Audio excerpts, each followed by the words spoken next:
Mark பண்ணிட்டு இதுலயும் 1 inch கேப்ல இப்படி மார்க் பண்ணிக்கோங்க.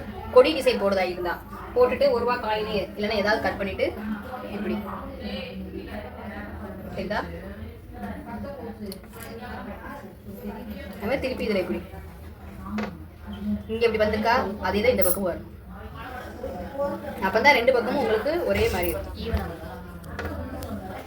ஈவனாக வரும். இல்லைன்னா நீங்கள் இப்படி போட்டுட்டீங்கன்னா இதை இப்படி போட்டுக்கோங்க, ஒரே மாதிரி வரணும். அதை வந்து பார்த்து போட்டுக்கோங்க.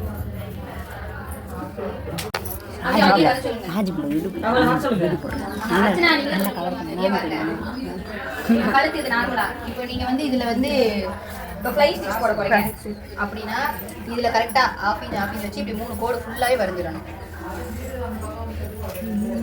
ஃப்ளை ஸ்டிச் போட்டீங்கன்னா போட்டுட்டு சென்டரை மார்க் பண்ணிட்டு இது வரைக்கும் இப்படி மேலே பார்த்து போடணும். அந்த ஃப்ளை